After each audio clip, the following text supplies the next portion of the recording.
Henry V, in his late 20s, this austere, deeply dedicated, serious, slightly terrifying warlord. I think very terrifying. Well, it's not terrifying if you're English. I think he is quite terrifying even if you're English. I think he's inspiring. Anyway, that's by the by. Well, we'll find out how and why he's terrifying if you're English. He has set off across the channel.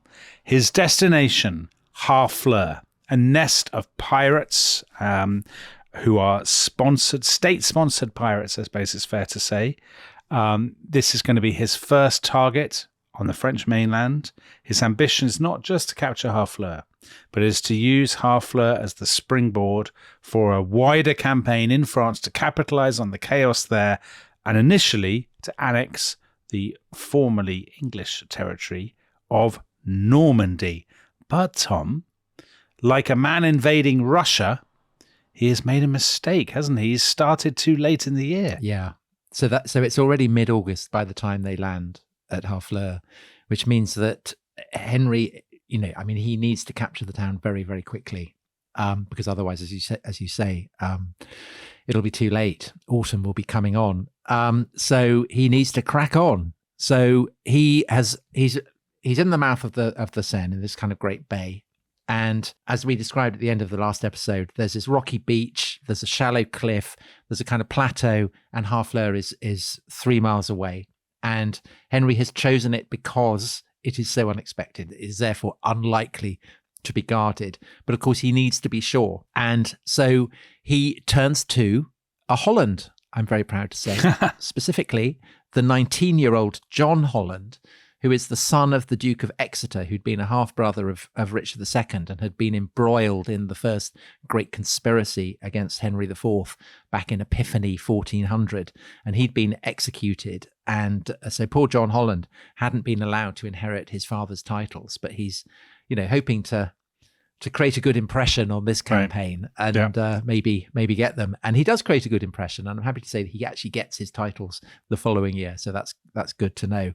And so he goes back, young John Holland goes back and says, yeah, all clear.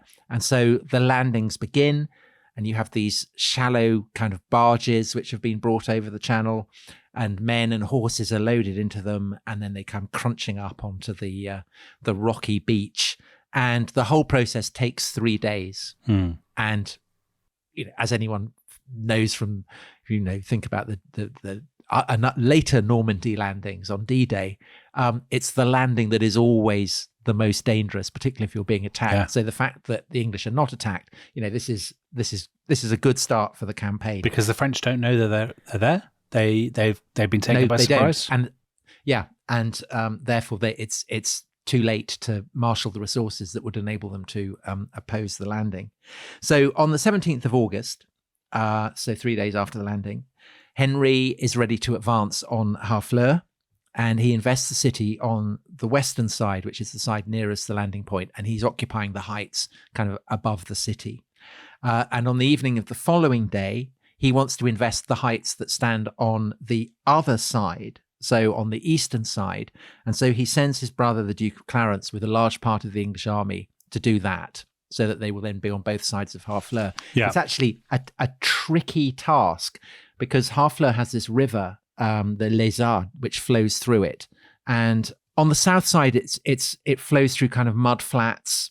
And when the tide comes in, these mud flats and the Lézard itself kind of vanish beneath the waters, and the waves reach all the way up to the kind of the walls of Harfleur. But on the north side, you've got this river valley, and the Lézard has flooded the river valley, so it's all very marshy and swampy. And so Clarence and his men, it takes them basically kind of, they have to walk 9 or 10 miles to avoid the floods. And it's not until dawn on the 19th that Clarence's men appear on the crest of the far hills from Henry's side, and the town is now effectively sealed off, because you've got the tidal estuary on the other side. You've got this river valley. There is no way anyone can approach it. The English can completely control access. And this is very bad news for Harfleur, because its defenses aren't really very strong. It's an important city, So it's on the site of where Le Havre is now. It's kind of been swallowed up by Le Havre's industrial zone.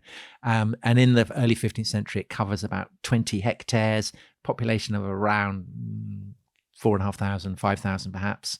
And its walls stretch for 2.5 miles. But these walls are about 70 years old. They haven't been repaired. The French haven't really thought that it's going to be attacked.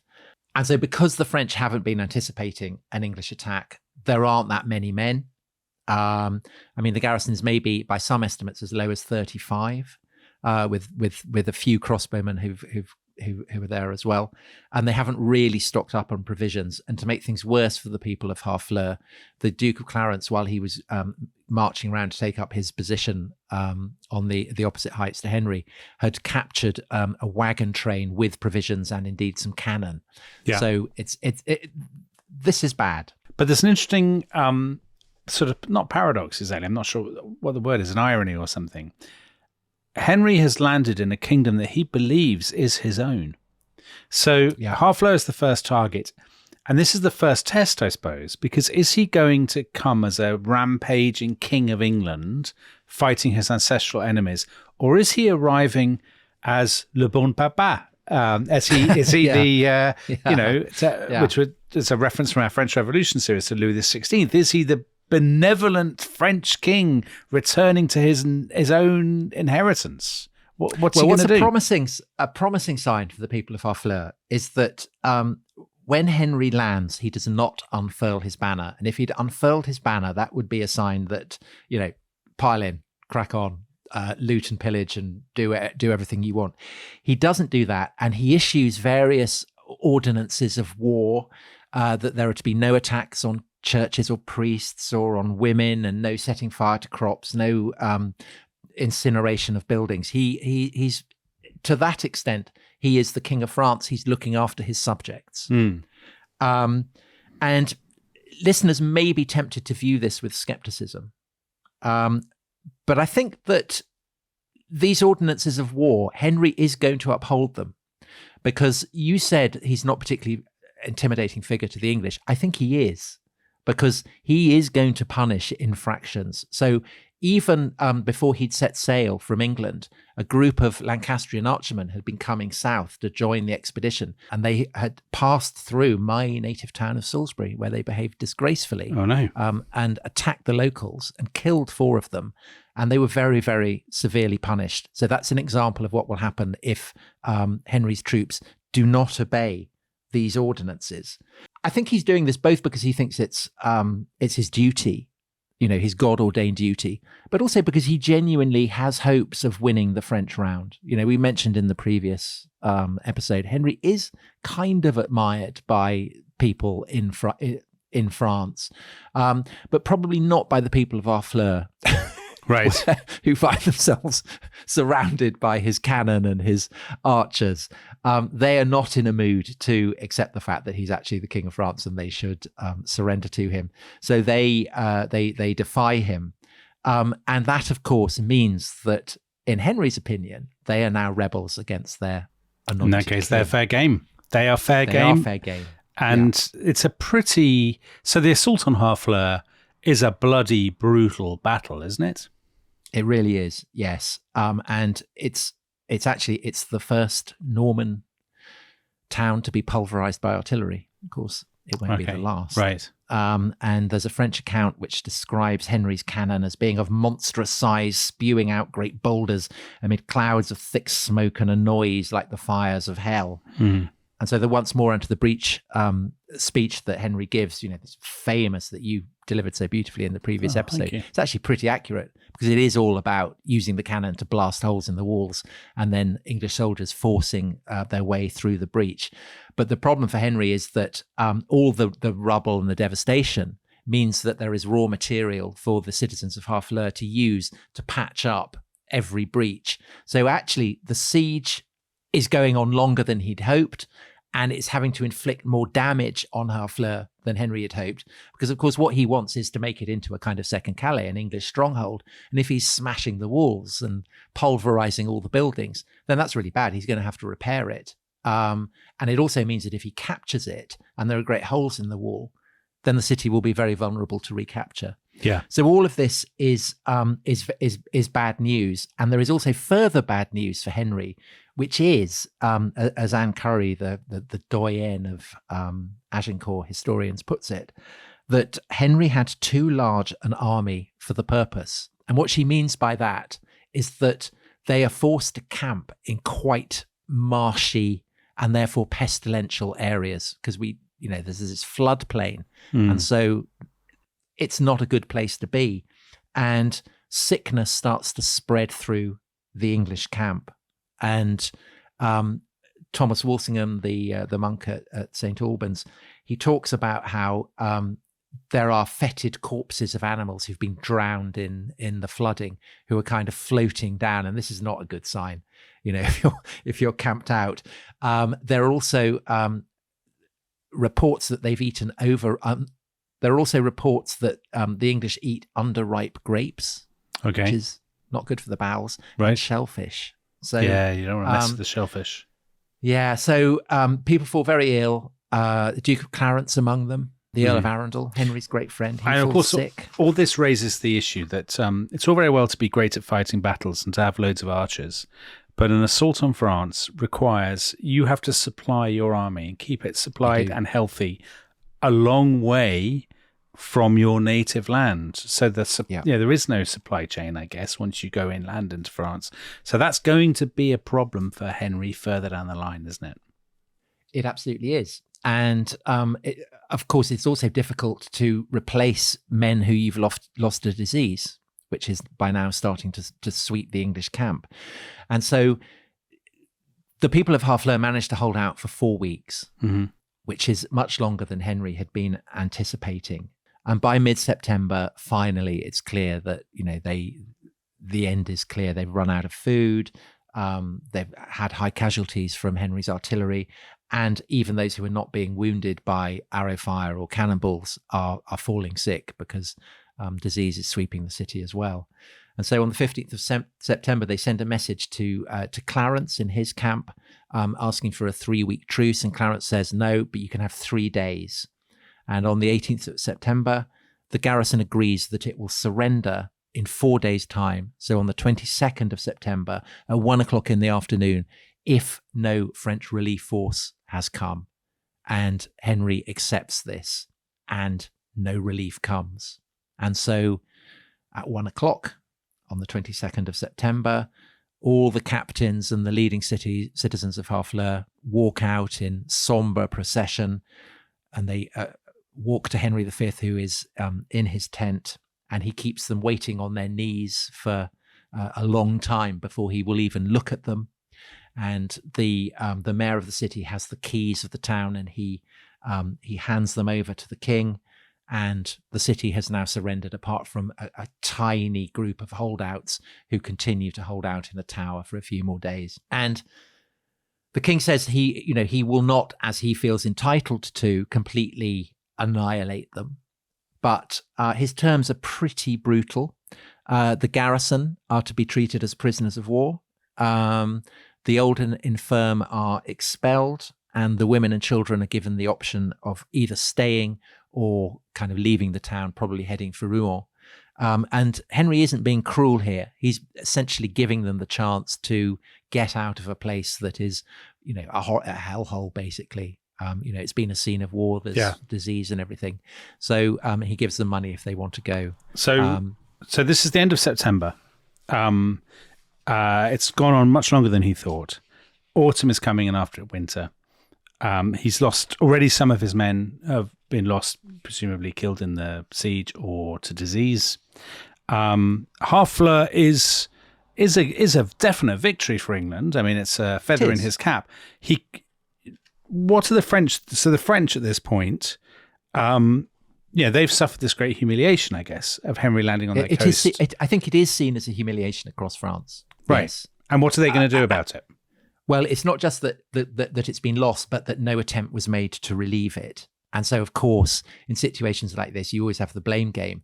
And the guy who is chiefly blamed for it is our friend, the Duke of Alençon, who listeners may remember from the previous episode. He's the the bruiser, the kind of the boar-like figure, who is always a man for charging in. So it might be thought it's surprising that he didn't lead the attack. I think it's just that he didn't have enough resources available to him, and the attack came as a surprise.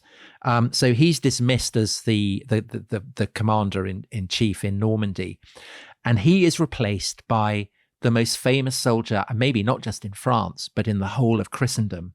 And this is Marshal Boucicaut, who we last met holding the lists. A tournament, at Saint Anglever, the most famous tournament in late 14th century history, where he had fought with the future Henry IV and with Hotspur. Mm-hmm. And he's had a tremendous career. So he fought at the great Christian defeat at Nicopolis in 1396 against the Turks, where he'd performed very, very creditably, had ended up being ransomed.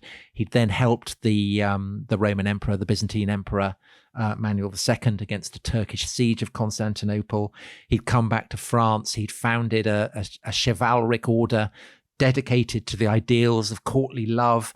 He's basically a complete legend. Right. He's the absolute model of what a French knight would want to be. And it's the French, I think even more than the English, are obsessed by Arthurian romance. Loads of French knights, I mean, unlike the English, are named after Arthurian. So you get loads of people who are called Lancelot or Percival or Galahad or whatever, whereas the English all tend to be called William or Edward or whatever. Yeah, or worse, so, Thomas. Yes. No, I mean, that's a tremendous name. You can't argue with that. So the fact that Boucicaut is coming in, this great hero, this paladin of France, this is a sign that the French are taking the invasion seriously. So also is the fact that in the last week of August, a royal proclamation had been issued proclaiming a general summons across the whole of France, calling people to throw the English back into the sea. And the Dauphin, despite being a late riser, you said he was podgy, too fat. You said he was he's a bit podgy. He's come to Normandy to serve as the captain general. I mean, basically, he's a figurehead because he's inexperienced. Unlike Henry, as when he was a teenager, he hasn't been off fighting. He's been lounging around in bed, ogling girls. But but he's come, so that's credit to him. He's actually in quite poor health as well. So he's not an ideal figure, but it's good for morale to have the Dauphin there, of course. The real commander, the guy who is in charge overall, so who Boucicaut answers to and who is the power behind the Dauphin's throne, is another professional soldier like Boucicaut. So a guy who has devoted his whole life to the art of warfare. And he is the constable of France, the kind of the leading military figure. And this is a man called Charles d'Albret. And he has been fighting the English for a very, very long time. So he's old enough to have fought against them under Bertrand du Guesclin, who was the French military leader who essentially had thrown the English out of France back in the latter days of Edward III. He's basically on the Armagnac side. So he'd been dismissed as constable by John the Fearless when John the Fearless was in power. And then when John was chased out of Paris, Charles d'Albret had been given back his office as a constable. So Boucicaut and d'Albret are both very competent soldiers. They don't want to just rush in. They want to concentrate as large a force of manpower as they can possibly get. They hope to relieve Harfleur by mid-September, but it's in mid-September that Harfleur falls. And so now they have a massive force. But if Henry decides to skedaddle back to England, they can then move on Harfleur and hopefully recapture it because it's, the walls are all pockmarked. And for Henry, this is a huge problem because all he has to show for all this money, all this manpower, all this effort is a kind of devastated single French port. Okay, so he's got this port. He's lost his men to disease.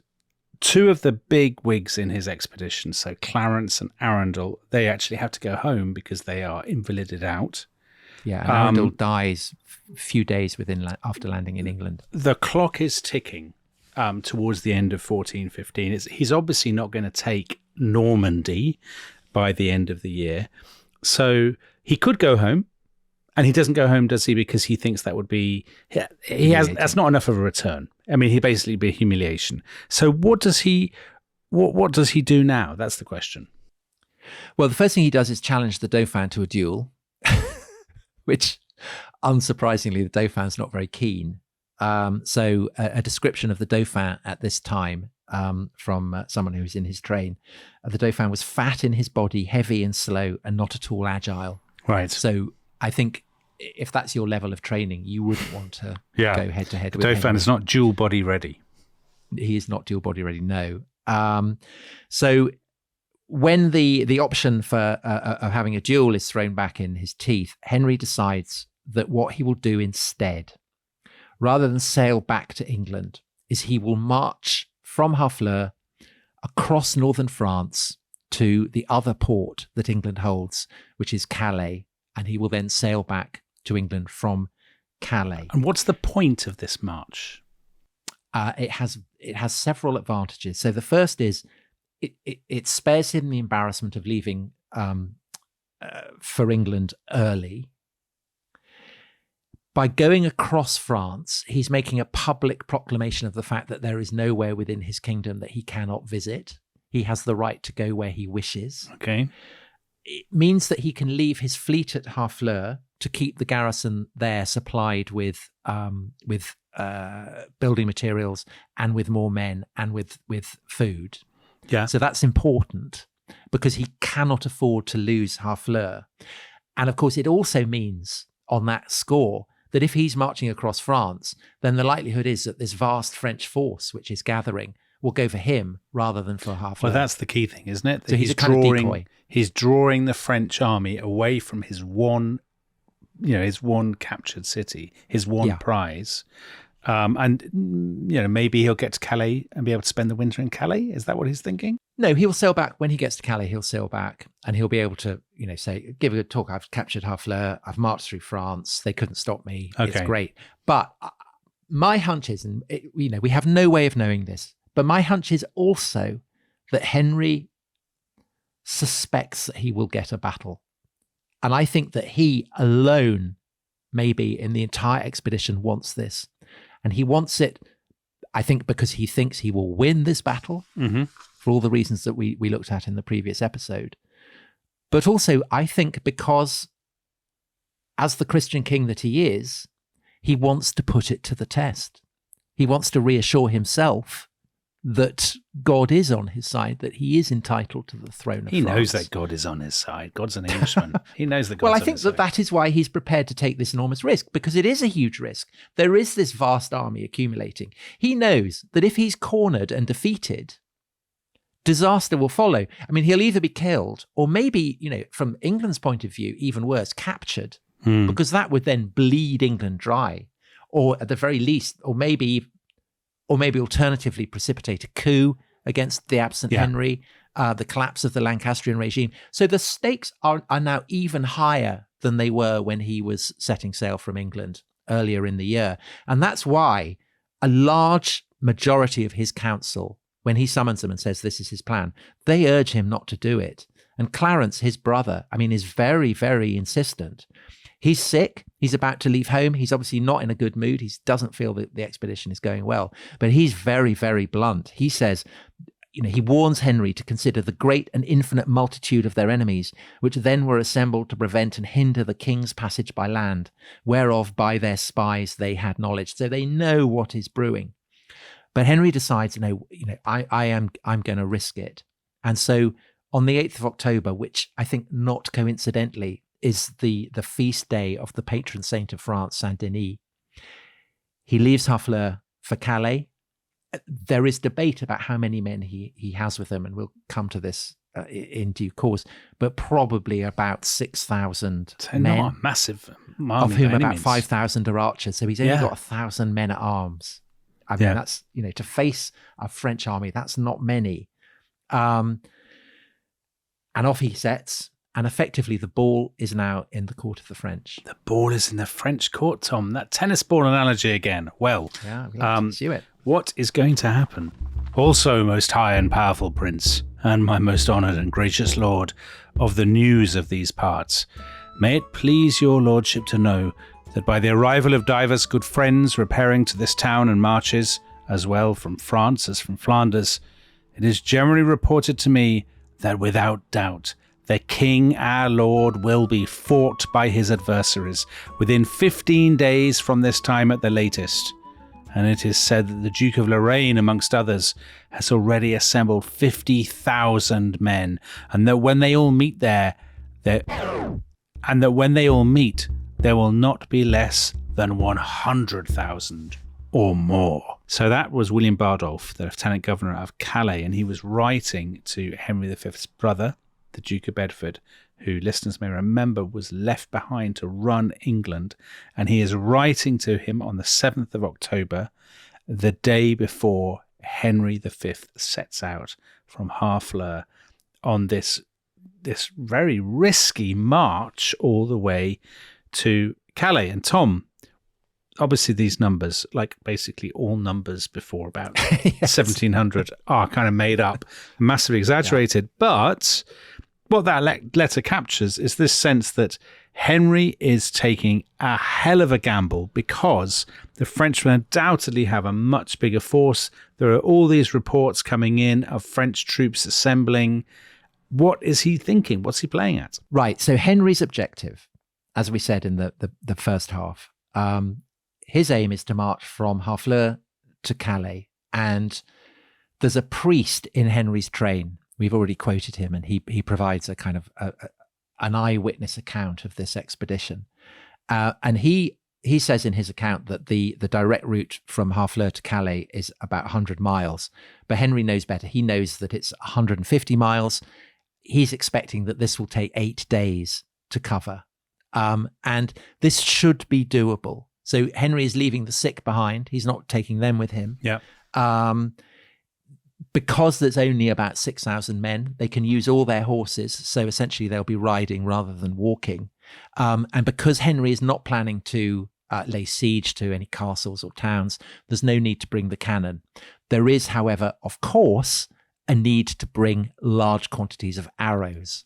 Because Henry, as a young man at the Battle of Shrewsbury, had fought against Hotspur, and Hotspur's archers had run out of arrows, and that had doomed him. So Henry, having brought all these archers, does not want to be in a situation where, the firepower runs out. And are they taking food with them?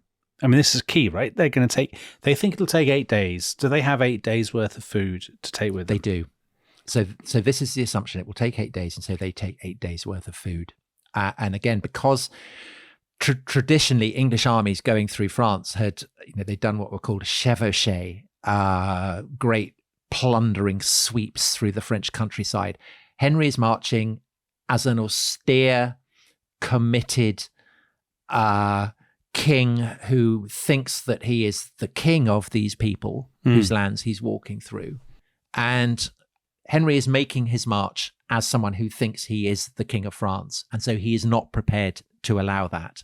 And so this is why he is taking food with him. He doesn't want his men going out and plundering and But if anything goes wrong, he doesn't have more than 8 days' food, does he? No, he doesn't. He doesn't. And so this then focuses the challenge for the French. The French have the problem that it's Henry who's setting out. And so to begin with, he has the initiative. The French can't know where Henry is going to be going. But they do know that if Henry is to reach Calais, he's going to have to cross the River Somme, which is quite a broad river, quite hard for a large expedition to cross. And an army trying to cross a river is always incredibly vulnerable. And so the French strategy is to essentially block any of the obvious crossing points and force Henry either to advance under attack across the river or to go inland to try and find a fording place, which then means, of course, that it will take him much longer than he'd been planning to, and also he will be going further and further away from Calais. So this is their plan. And their immediate target is a place called Blanchetaque, which is a ford. It's just a few miles down from the where the Somme meets the Channel. And it was so named after the white stones that marked it, so Blanchetaque. Yeah. And this is where Edward III had crossed the Somme on his expedition, which then culminated in the Battle of Crécy. So, it has a kind of resonant role in the history of the wars of the French and the English. And it's very useful because people can cross 12 men abreast there. So that you can, it would be a quick crossing. And so the French assume that this is where Henry will try and make his crossing. And d'Albret, the constable who'd been in Rouen with the Dauphin, he marches at top speed to this ford with 6,000 men, and they fortify the far bank and block the passage with stakes. Meanwhile, other contingents are they're fanning out down the length of the Somme, and they're demolishing bridges, smashing up causeways, trying to make it very, very difficult for Henry to cross the river. Right. So that will push him south. Like if he can't cross, he will have to turn to his right and march upriver, up the River Somme, south into the heart of France, try and find a crossing place. And of course, he will run out of food and they'll be able to surround and kill him or whatever. Exactly. Yeah. And it is a massive problem for Henry because absolutely Blanchetaque, this ford near the sea, is exactly where he is hoping to cross, and he approaches it, and they capture a prisoner, and this prisoner says, Your Majesty, the far side is fortified. It's got stakes. It's got d'Albret. It's got 6,000 men. You don't want to cross it. And Henry isn't 100% certain that he believes this. So he continues to interview the prisoner. And at the end of the interview, he's been convinced. He thinks, yes, the prisoner is telling the truth. And so he halts the march. He summons his magnates, and they have a council of war. And they debate for kind of a couple of hours. And then they decide, we can't risk it. Yeah. We'll be slaughtered if they really are there. We've got no choice but to start marching upriver. There's no question at that point of turning back to Harfleur. No, it's an interesting one. They don't, because I think it would be too great a humiliation. So now, instead of doing that, they take this mad gamble, really, of saying we're going to turn inland into the heart of France. Well, I think that's the measure of both Henry's determination not to be humiliated on the stage of France and indeed of Christendom, and also his inner confidence. See, do you know, this is such beating of France. Alexander the Great behavior, I think. I was thinking of Alexander all the time while I was reading about this, reading As the of notes. course in Shakespeare's play, the Welsh captain Llewellyn likewise compares Henry V Well, that's to Alexander. that's the Welsh blood speaking to you, Tom. Yeah, absolutely. So, as you say, this is very, very bad for morale because all Henry's men, they know that they haven't got much food. They're now having to march inland away from Calais, and they can't be sure that they're going to find a crossing point. Yeah. So this is all very, very alarming. And what's even more unsettling for them as they start to get a bit peckish is that Henry continues to uphold the ordinances of war. He is still not going to allow them to plunder and to loot and to strip the cottages and the villages of his French subjects of their food. And to impose this, he instructs that only certain officers can have dealings with the French. So in other words, there's going to be a clear kind of chain of communication that he could control. He's not having people just fanning out. And as a marker of his absolute determination to uphold these rules, when one of his soldiers steals a silver fitting from a church, this guy is publicly hanged. And in Shakespeare's play, this is a character called Bardolph, who was one of Henry V's drinking companions. One of Falstaff's cronies. When he was Prince Hal. He was Falstaff's servant. And in the Kenneth Branagh film, he's played by Richard Briers, who was the hero of The Good Life, who I think you wrote about, didn't you? I have written about The Good Life. Though for me, Richard Briers' best role was in Ever Decreasing Circles, Tom. You were not wrong. You were not wrong. So anyway, so poor Richard Briers gets hanged. And this is all about upholding discipline. Henry also insists that every English soldier should wear the cross of St. George so that they can be identified. And discipline is very, very strict. And Dominic, I'm proud to say that even the French acknowledge this. I saw this. This brought tears to my eyes, actually. Yes. Wonderful. So a French chronicler says, Henry always observed proper and honourable practices. And there's another French chronicler who contrasts the behaviour of the English, who are notorious in France for the brutality of their chevauchés. But they say that this time, no, they behave very well. And it's the French who behave badly as they're kind of, charging across Normandy to try and block off all these crossing points on the Somme.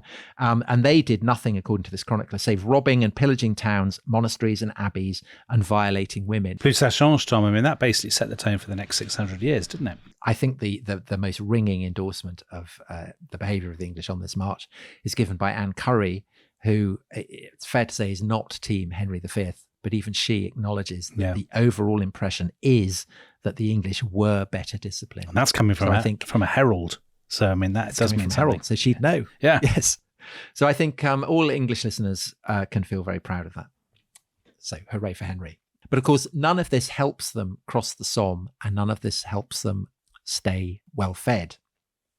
And so as they march along the line of the Somme, they're getting more and more depressed. And what adds to their sense of depression is the realization that they're being shadowed on the other side of the river. So at this point, they can see the French, or they have a sense of them. Well, they either see them, or Henry has spies who are bringing in news. And these spies report that these French armies are being led by D'Albret and by Boucicaut, who are the two greatest soldiers in France. So, they clearly they clearly mean business. And so we have a brilliant account of how it felt for them that comes from this chaplain in Henry's train. And he writes, at the time, we thought of nothing else but this, that after the 8 days assigned for the march had expired and our provisions had run out, the enemy, craftily hasting on ahead and laying waste the countryside in advance, would impose on us, hungry as we should be, a really dire need of food. And at the head of the river, if God did not provide otherwise, would, with their great and countless host and the engines of war and devices available to them, overwhelm us, so very few as we were, and made faint by great weariness and weak from lack of food. So, not a cheery state of play. No. And it comes to seem worse and worse the deeper and deeper into France they go. So 3 days go by, 4 days, 5 days since their failure to ford the Somme at Blanchetaque. And then finally, at dawn on the 19th of October, at last, the English get the news that they've been waiting for. There's not one ford ahead, there are two. And it's unclear how they're discovered, but it's likely that Henry gets told about them by a kind of local who wants the English off his lands. So it's going to be perilous to cross. The English will have to approach these two fords through a marsh, so that makes them vulnerable. And then when they get to the river, the causeways have been broken up. Boucicaut and his men had been there earlier and had smashed them up. These causeways can be kind of negotiated, but it will be very, very, very tricky. And whoever crosses them will have to do it in single file. But the opposite bank is not guarded. So if the luck of the English holds, if no French forces come while they're engaged in this operation to cross the Somme, they will be able to. Why is it not guarded? Because the French think they've smashed the causeways and therefore... Because the Somme is so long, there are so many potential crossing points. Oh, okay. They're scattered. So it's absolutely a moment of excruciating danger, and Henry knows this, but he also knows he has no choice. So what happens is he orders some of his archers in the vanguard to go first, and they get their bows, they get their quivers, they hold them up over their heads. They don't want their bowstrings to get wet, and they cross, and then they take up a position on the far bank to protect those who are going to be following them. The men-at-arms follow, and then the horses of the vanguard. So to be clear, of course, most men have not been travelling on horseback. They've been just trudging. Yeah, most people have been have been riding on horseback. Oh, sorry, they have been. Yeah, there've been enough horses for them to be doing that. Right. And so the horses are important because it expedites their speed. So once the vanguard is across, you've got the archers, you've got the men-at-arms. They are then in a position to hold off an attacking force. And while they've been crossing, everybody else has been kind of smashing up local settlements, taking the rubble, using it to build up the causeway so that it can then be crossed.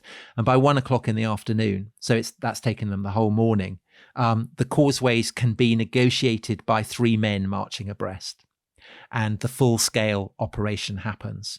And Henry risks dividing up his army. So the body of men cross one of the causeways, the luggage train with all the arrows and supplies and everything crosses the other. They make it across, even though while they're doing it, a squad of French horsemen do ride up and observe them, but they realize that, they haven't got enough men to attack Henry's force. And so it is an amazing feat to pull this off. Incredible. And English morale surges correspondingly. And the chaplain is so excited about it that he thinks the way to Calais is now open, and that the news that the English have made it across, in despite of all the French, this will be so demoralizing for the French. Their morale will plummet. And in the words of the chaplain, they will be disinclined to follow after us to do battle. But unfortunately for him and for the rest of the English, the opposite is actually the case, because once the English have crossed the Somme, this vast French army, they know that it's no longer their business to kind of fan out along the length of the river. They need to concentrate and block the path to Calais and engage the English in battle and hopefully wipe them out. Although the English are across, they've basically walked into, it's not really a trap, but they've walked into the killing ground. The French army is huge. It's there. And the English now are tired. They may hungry. They're hungry. They're famished. They're right, wet. Exactly.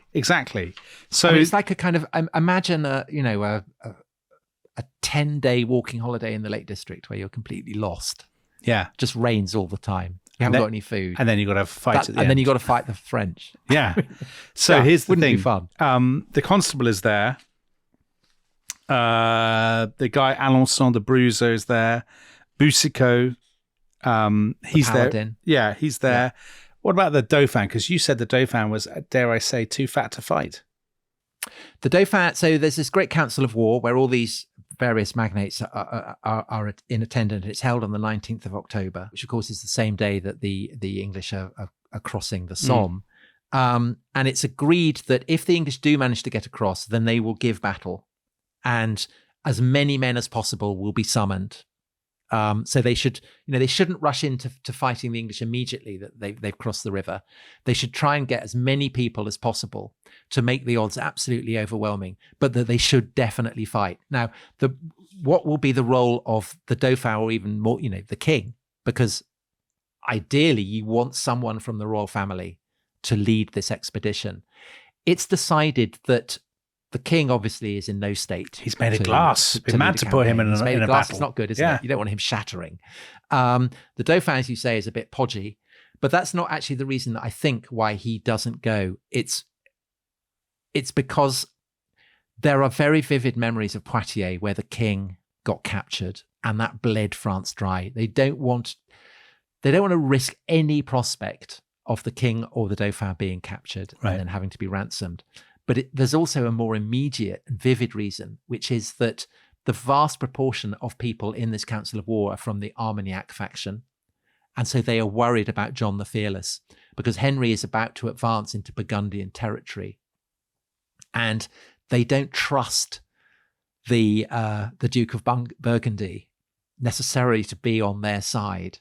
And so the Dauphin will stay behind, and he will be in command of troops that will essentially serve as a screen between Paris and the forces of the Duke of Burgundy. Right. Because as he's raising men, the people in this Council of War are wondering, is it to attack the English or is it to attack Paris? So the Burgundians have raised an army, but they haven't joined with the Armagnacs, and they're just sort of waiting. What, are they waiting to see who wins? What's the Burgundian thinking? Well, so the shadow of the civil war between the Dukes of Orleans and Burgundy continues to be a massive problem for the French, even with Henry on their doorstep. So because the king and the Dauphin are not going to be present with this army, it's important to have a member of the royal family. And so the Duke of Orleans goes. He's been preparing for his 21st birthday party. Wow. So he's due to be 21 on the 26th of October. So he's obviously been kind of hanging around, getting ready, hiring the disco and all that kind of thing. And then he gets a summons, no, you've got to come. So he comes galloping up. But of course, his arrival means that there's no way the Duke of Burgundy is going to join them.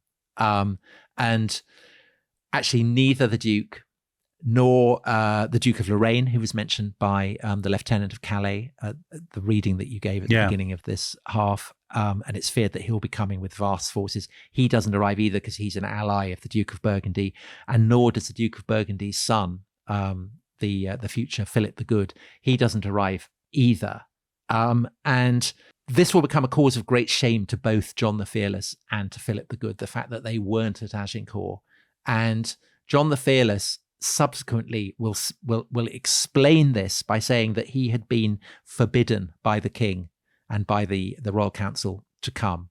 I mean, it may be plausible, and it's certainly the case that his two brothers, so the Duke of Brabant and the Count of Nevers, do ride to battle, and lots of his liegemen, his bannermen from Picardy, which is the region that Henry will be marching through, they do go as well. So it's not like there are no one from the Burgundian side present at Agincourt.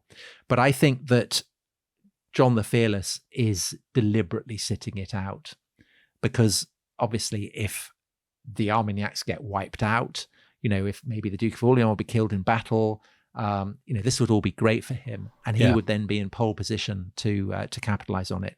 So I think that's why he's not present. And of course, for a council of war that is dominated by the Armagnacs, I mean, this isn't bad news. They don't want him turning up because they have enough men. Both because they don't want to share the glory of the victory, and they don't want the risk of him. He might be in negotiations with Henry, and they have enough men, right? They have a far bigger force than. How many men do they have by this point? We will come to this in the next episode when we look at the actual battle, because it is a topic of more debate now than it has been for several centuries. Okay, but they definitely have more than Henry V. They definitely have more, and spoiler alert, I think they have substantially more. But it is more of a live debate than it has been for a while, as I say. So we'll talk about that. But yeah, they have a large force, and so therefore they are pretty confident of victory. They have more than sufficient numbers to do the job. And so the day after this Council of War, the 20th of October, they send a herald to ride to Henry and to formally issue him with a challenge to battle. So this is kind of very Arthurian. This is, chivalry and all that kind of thing. And Henry, like the chivalrous knight that he is, he receives this herald very graciously, and he sends a herald of his own back to the French. And the message that this herald delivers: it is not necessary to pick a day nor a place, for every day they could find him in the open fields without any difficulty. In other words, if you want it, come and get it. You know where I am. And so from this point on, he orders all his men to wear their the coats of arms on their surcoats if they're entitled to do this. And this is a signal to the French that they are ready to fight. They are ready for combat. But in the meanwhile, they continue their march towards Calais. The road is now direct. There are no real kind of impediments.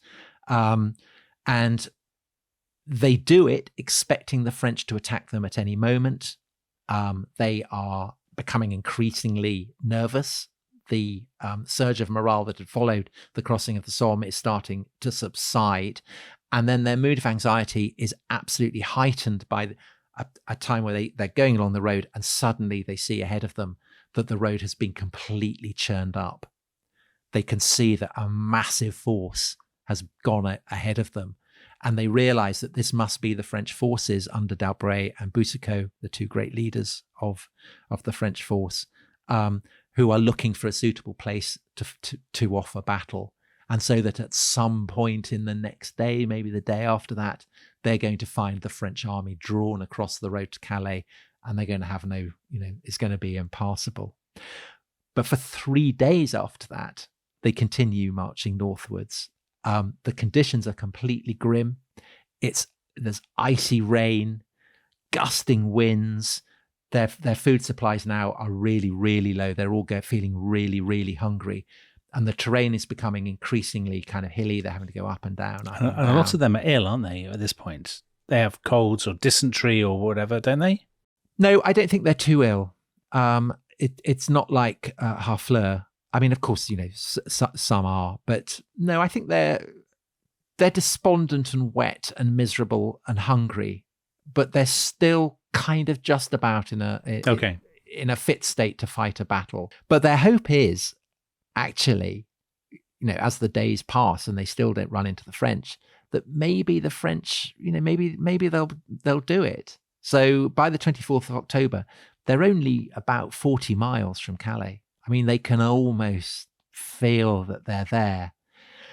And on the 24th of October, the early morning, the English are descending into a river valley, and ahead of them is a river called the Ternoise. It's not a massive river, but you don't want to be caught crossing it. So they're coming down towards the river when Henry's scouts come galloping up, and they say, "Your Majesty, alarming news! There are large numbers of French gathering in the road about 3 miles beyond the river, and it looks like." This is what we've been waiting for. They are massing there and they are ready to offer battle. And for Henry, this is alarming news because he's got to get across this river. The ford may be held against him. Even if it isn't, if the French attack him while he's crossing this river, that would be not ideal. So he turns to his men and he says, "Onwards, we've got to make full steam ahead." So they hurry down towards the river. Huge relief. They find that the ford is not held against them. They cross the river at top speed, and then they march up the hill again towards the crest of the next ridge.